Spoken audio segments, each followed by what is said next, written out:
In this video, I'll be covering chronic lymphocytic leukemia. This is primarily for, I would say, UG perspective, but even for PGs who are first year PGs, especially who want to read Robbins, this will help. Okay, so I have debriefed it and I am going to make it as simple as possible for everybody to understand. Let's begin. CLL or chronic lymphocytic leukemia, it is a chronic, of course, the name indicates, and it is a B cell leukemia. B cell lymphoproliferative disorder that you have to remember. The short form for this would be LPD, lymphoproliferative disorder, characterized by proliferation of mature B lymphocytes in blood, bone marrow, and lymph node and spleen. Okay, what is this definition? Okay, remember lymphocytes. Lymphocytes can be B lymphocytes and T lymphocytes. So from B lymphocytes, you have B type leukemia or lymphoma, and from T lymphocytes, you have T cell leukemias or lymphomas. But here we are dealing with CLL, which is a B lymphocyte leukemia. Okay, so name में है chronic, so it is a chronic B cell and it is a mature. If you remember acute lymphocytic leukemia, acute lymphoblastic leukemia, ALL का था lymphoblastic. The word blastic meant कि वो immature B cell या immature T cell से आया था वो ALL. But ये मिच्योर लिम्फोसाइट्स का न्यूप्लाज्म है. मिच्योर लिम्फोसाइट्स की एक्सेसिव प्रोलिफरेशन हो रही है, सो इसका नाम है लिम्फोप्रोलिफरेटिव डिसऑर्डर. इट्स क्रॉनिक, नाम में है बी, क्योंकि बी या टी होगा या बी होगा लिम्फोसाइट का, कोई भी प्रोलिफरेशन होगा या टी का होगा, तो बी लिम्फोसाइट्स की प्रोलिफरेशन है, मिच्योर लिम्फोसाइट्स है, तो नाम है लिम्फोप्रोलिफरेटिव डिसऑर्डर. अब कहाँ है ये proliferation? Blood, of course leukaemia है तो ब्लड और बोन मैरो तो जाएगा ही जाएगा, और लिम्फ नोड और स्प्लीन. ठीक है, लिम्फ नोड और स्प्लीन में भी जा रहा है.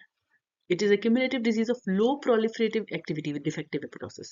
Cell of origin है memory B cell. B cell नाम में है और CD27 is positive. So थोड़ा बहुत PG perspective है, but I will just be pointing out or highlighting only those things that UGs have to definitely remember, or PGs of course 1000%. UGs have to definitely remember these. Okay.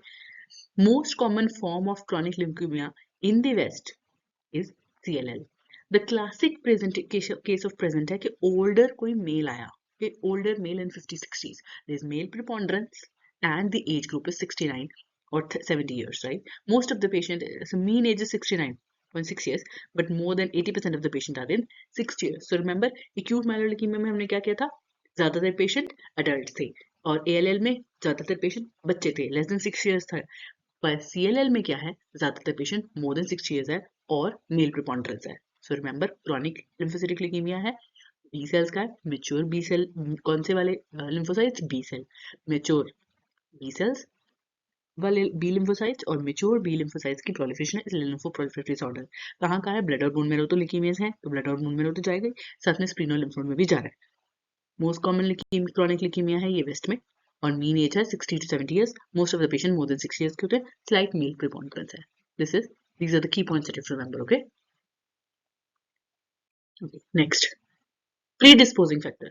So CLL can be familial and it can be sporadic. Okay, तो जो familiar है, there is a 30-fold increased risk in the first degree relative of the patient. और अगर आपके relative को किसी को CLL है तो आप में 10 years younger age group में ही आ जाएगा. That you have to remember. And the two जो sporadic है, तो mutation है immunoglobulin VH जीन की, ठीक है, और without mutation higher level of ZAP17 protein है. Please have to remember this. ZAP70 protein है, इसका हायर लेवल है. सो प्रीडिस्पोजिंग फैक्टर क्या है? या तो फेमिलियल है, अगर फेमिलियल है तो आपके फर्स्ट डिग्री 30-fold इंक्रीज है रिस्क का फर्स्ट डिग्री रिलेटिव्स में, और 10 years यंगर एज ग्रुप में ही आ जाएगा. और अगर स्पोरेडिक है तो इम्यूनोग्लोबुलिन वीएच जीन की म्यूटेशन हो सकती है, या फिर विदाउट म्यूटेशन ZAP70 प्रोटीन्स के जब हायर सेल्स के हायर लेवल्स होते हैं than cells with normal morphology, तो इन सेल्स में एटिपिकल सेल मोर्फोलॉजी होगी और पोर प्रोग्नोसिस भी होता है अगर ZAP70 प्रोटीन, ये पीजीज को याद रखना है. Clinical features. Most of the patient are diagnosed incidentally. मैंने आज तक 2 ही CLL के केसेस देखे थे अपनी पीजी के टाइम पे, और एक रेगुलर नॉर्मल CBC करा रहा था पेशेंट, ठीक है, कोई सस्पेक्टेड नहीं था. On routine PBS examination, early stage में पेशेंट को कोई ऑर्गेनोमेगेली नहीं होगी. हाँ, कॉन्स्टिट्यूशनल सिम्टम हो सकते हैं, फटीग, वीकनेस और फ्रीक्वेंट इन्फेक्शंस, क्योंकि न्यूट्रोफिल्स नहीं होंगे ना, तो और अगेन प्लेटलेट्स भी नहीं होंगे तो वो वाले सिम्टम्स आएंगे। तो इन्फेक्शन कॉमन है, बैक्टीरियल निमोनियास हो सकते हैं पेशेंट को।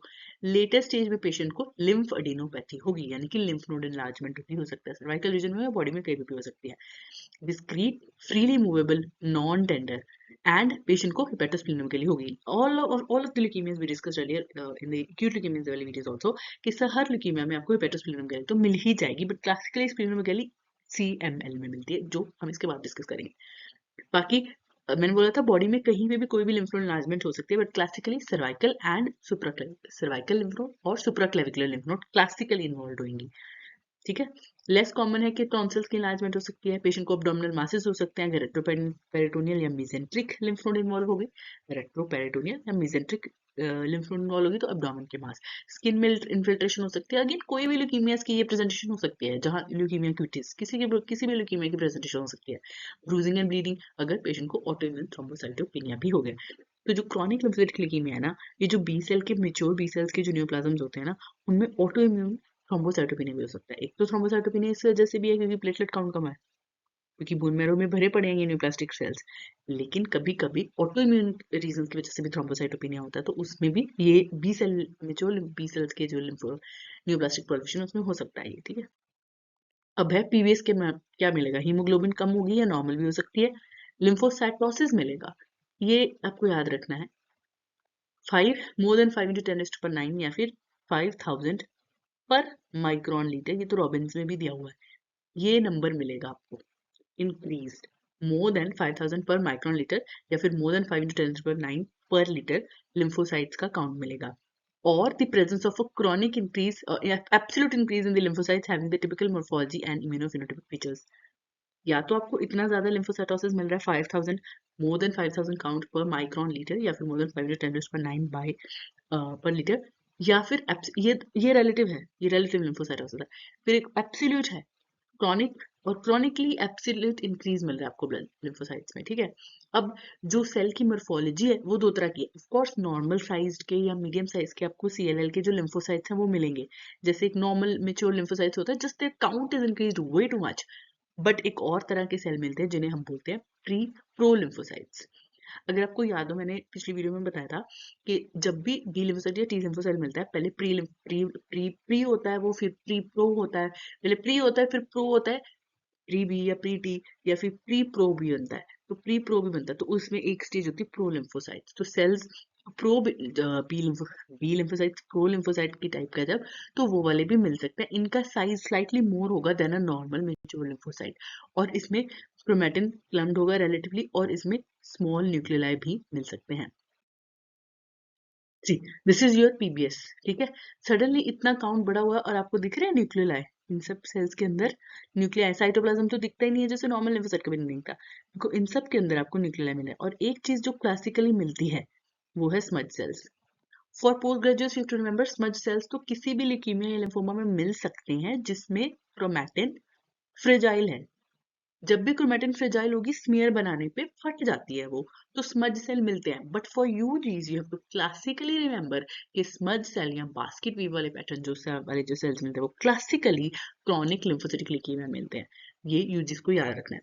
बाकी ये तो एक टिपिकल मेच्योर लिम्फोसाइट्स जैसे ही सेल ना, just the number is increase, but then atypical वाले भी आ गए हैं। एटिपिकल थोड़े से नॉर्मल लिम्फोसाइट से साइज बड़ा होता है, क्रोमैटिन थोड़ी मिल रही है आपको, क्लम्प्ड क्रोमैटिन मिल रही है, और आपको न्यूक्लियाई ज्यादा प्रोमिनेंट मिलते हैं, और कहीं कहीं ये न्यूक्लियर कॉन्वोल्यूशन भी मिल रही है। ये प्रो लिम्फोसाइट होते हैं जिनमें ये न्यूक्लियर कॉन्वोल्यूशन मिलती है। देखो अगेन स्मज सेल्स, ठीक है, ये आपके सारे देखो नॉर्मल मेच्योर लिम्फोसाइट्स के जैसे हैं, बट इनमें आपको न्यूक्लियोलाई मिल रहा है सब में। साइटोप्लाज्म की रिम है, बहुत छोटा सा साइटोप्लाज्म है। तुम देखोगे आरबीसी के साइज के कंपैरिजन का होता है ना न्यूक्लियस लिम्फोसाइट का, तो ऑलमोस्ट सेम साइज ही है, तो नॉर्मल मेच्योर लिम्फोसाइट के जैसे हैं, बट इनमें आपको न्यूक्लियाई मिल रहा है और क्लम्प्ड क्रोमैटिन है कंपैरेटिवली, और काउंट कितना बड़ा हुआ है, इतने लिम्फोसाइट थोड़े होते हैं इसमें में। और साथ में ये बास्केट वीव या फ्लावर बास्केट होती है ना, जैसे फ्लावर्स की बुके होता है जैसे, तो इसलिए बास्केट वीव पैटर्न बोलते हैं, या फिर स्मज सेल्स बोलते हैं। क्लासिकली CLL में मिलते हैं, you have to remember that. Okay, next point, again वही प्लाज्मा साइट और क्लीव सेल जो मैंने बताया था, न्यूक्लियर कॉन्वोल्यूशन वाले सेल, स्मज सेल या बास्केट सेल, शैडो सेल भी बोलते हैं, गम्परेट सेल, ये चीज को याद रखने हैं नाम, मिलते हैं। ठीक है। बाकी साइटोप्लाज्मिक इंक्लूजन्स मिल सकती हैं, न्यूट्रोपीनिया मिलेगा और हाइपोगामाग्लोबुलिमिया की वजह से पेशेंट्स को इन्फेक्शंस होंगी। प्लेटलेट काउंट शुरू में तो सही होगा पर बाद में खत्म हो जाएगा। ऑटो इम्यून थ्रोम्बोसाइटोपेनिया जब किसी डिसऑर्डर ल्यूकीमिया की वजह से होता है, इवान सिंड्रोम बोलते हैं। और आरबीसी नॉर्मोसिटिक नॉमोक्रोमिक। तो diagnostic, so there is two things, CLL/SLL। CLL है क्रॉनिक लिम्फोसिटिक ल्यूकीमिया, यानी कि ब्लड में ही है। ये मेच्योर बी लिम्फोसाइट्स की प्रोलिफरेशन, एक्सेसिव जो न्यूप्लास्टिक प्रोलिफरेशन हो रही है, वो ब्लड में ही है। पर जब ये लिम्फ नोड में चल जाती है तो उसे लिम्फोमा बोलते हैं। अब ये लिम्फ नोड से ल्यूकीमिया भी हो सकता है और ल्यूकीमिया से लिम्फ नोड भी हो सकता है। तो इस एंटिटी में एक ही एंटिटी है, CLL/SLL। ओल्डर 60 ईयर्स के एज में, ओल्डर एज पे पेशेंट में मिल सकता है। हो सकता है पेशेंट की सब फर्स्ट प्रेजेंटेशन लिम्फेडिनोपैथी हो। इसमें आपको टिश्यू की जो लिम्फ नोड की टिश्यू है उसकी मोर्फोलॉजी और इम्यूनोफिनोटाइप टिपिकल एक CLL का मिलेगा, जो हम डिस्कस करेंगे अभी IHC। और लिम्फेडिनोपैथी मिलेगी पेशेंट में, पर कोई साइटोपिनिया नहीं होगा। और PBS काउंट लेस देन 5000, जो मैंने अभी बताया था ना, 5000 पर माइक्रोन लीटर या फिर 5 इंटू 10⁹ तो ये SLL कहलाता है।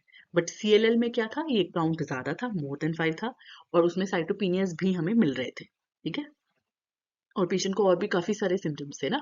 तो SLL और CLL में थोड़ा सा डिफरेंस है, बट एक ही स्पेक्ट्रम ऑफ एंटिटीज है। एक स्पेक्ट्रम है एंटिटी का, और वो दोनों एक ही स्पेक्ट्रम के दो एंड है। अब CLL के भी क्लासिफिकेशन होती है, 3 ग्रुप्स में डिवाइड किया जाता है डिपेंडिंग ऑन कितने स्मॉल लिम्फोसाइट या कितने प्रो लिम्फोसाइट मिलते हैं। सबसे पहले क्लासिकल CLL है। 90% ऑफ सेल्स में आपके स्मॉल लिम्फोसाइट्स है। जैसे मैंने पिछले एक जो फोटो दिखाई थी, उसमें सारे ऊपर वाले जो साइड थे उसमें सारे स्मॉल लिम्फोसाइट्स थे, उसमें आपको प्रो लिम्फोसाइट नहीं मिल रहे थे। और 80% ऑफ द केसेस ऐसे होते हैं जिसमें 90% सेल्स आपके स्मॉल लिम्फोसाइट्स है, स्मॉल मेच्योर लिम्फोसाइट्स। फिर CLL/PLL, पी मतलब प्रो लिम्फोसाइटिक ल्यूकीमिया। तो 11 to 54% प्रो लिम्फोसाइट्स मिल रहे हैं। और फिर आता है एटिपिकल, जब ज्यादातर लिम्फोसाइट्स में क्लीविंग आ गई, या फिर less than 10% are prolymphocytes. Prolymphocytic leukaemia जब more than 55% of the cell are prolymphocytic. तो प्रोलिम्फोसिटिक ल्यूकीमिया कब बोलते हैं, more than 50% of the cells, ज्यादा कचर कचर हो गई, more than 50% of the sales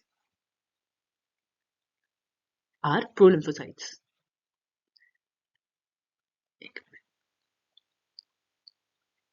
याद रखना, more than 50% of the cells are prolymphocytic. तो क्लासिक है CLL/PLL है, और एटिपिकल CLL, और फिर हमारे पास एक प्रोलिम्फोसिटिक ल्यूकीमिया की एंटिटी है। ये चीज को, ये स्पेसिफिकली ये क्लासिफिकेशन याद रखनी है, फैब क्लासिफिकेशन। CLL क्लासिक है जो कि ज्यादातर पेशेंट्स में होता है, फिर CLL/PLL, फिर एटिपिकल CLL, और फिर prolymphocytic leukaemia. Bone marrow aspiration again cellular increase, जो भी ल्यूकीमिया है, व्हाटएवर द ल्यूकीमिया, क्योंकि ब्लड में इतना ज्यादा काउंट बढ़ गया, और ब्लड में कहाँ से आते हैं सेल, नॉर्मल भी ब्लड में, ब्लड वाले सेल कहाँ से आते हैं, बोन मैरो से आते हैं ना। तो अगर ब्लड में इतना काउंट बढ़ा है, तो जहां से ये आ रहे हैं, जहां से ओरिजिन हो रहा है, बोन मैरो से बन रहे हैं, तो वहां पे भी काउंट बढ़ा हुआ है, तो हाइपर सेलुलाइट इंक्रीज होगा। पर जो बन रहा है, जो नॉर्मल जो बन रहा है, वो तो न्यूप्लास्टिक बन रहा है ना। इसीलिए आपको इसलिए इसमें इसमें कौन सी लिनिएज नॉर्मल है, लिम्फोसाइट वाली नॉर्मल है, तो वो आपको हाई मिल रहा है। More than 30% to even 95% of the cells of the bone marrow will be nucleated, of the 95% of the nucleated count of bone marrow will be just lymphocytes. That is very abnormal. क्यों? क्योंकि erythropoiesis, जो erythrocytic RBC के जो सारे progenitor है, उनमें भी तो न्यूक्लियस होता है, वो सारे भी न्यूक्लिएटेड सेल्स में काउंट होते हैं, वो है ही नहीं, क्योंकि सारे 95% तो लिम्फोसाइट मिल रहे हैं, तो आपके एरिथ्रोपोइसिस डिमिनिश्ड है। बट अगर ऑटो इम्यून हीमोलिटिक एनीमिया के साथ एसोसिएटेड है, तो ये इंक्रीज भी हो सकता है एरिथ्रोपोइसिस। हीमोलिटिक एनीमिया कॉम्पेंसेटरी आपका इंक्रीज कराता है ना RBC count. Pure red cell aplasia, अगर पार्वोवायरस बी की इन्फेक्शन हो गई तो मिल सकता है इसमें। फिर मेगा कैरियोपोइसिस का क्या हाल है, नॉर्मल डिक्रीज या मिल सकता है अगर रिप्लेस हो गया, मैरो को रिप्लेस कर दिया अगर ट्यूमर सेल्स में। बाकी ऑटोइम्यून कॉजेज की वजह से हमने ऑलरेडी डिस्कस किया, डिक्रीज हो सकता है। माइलोपोइसिस माइल्डली डिमिनिश हो सकता है। अब ये this is specifically for PGs. Bone marrow की बात से अभी तो हमने पीबीएस पढ़ा, पीबीएस पे क्या क्या फाइंडिंग मिलती है, फिर हमने पढ़ा बोन मैरो एस्पिरेशन पे क्या क्या फाइंडिंग मिलती है। अब हम बोन मैरो बायोप्सी पे क्या क्या मिलता है। बोन मैरो में 4 तरह की पैटर्न इन्वॉल्वमेंट होती है CLL में, ठीक है। This you have to remember, PGs have to remember this. Interstitial, nodular, mixed और डिफ्यूज। सबसे अच्छा प्रोग्नोसिस है इंटरस्टिशियल का। इसमें कि नॉर्मल जो हेमेटोपोटिक कंपोनेंट है उनमें लिम्फोसाइट्स बड़े पड़े हैं, इसका सबसे अच्छा प्रोग्नोसिस है।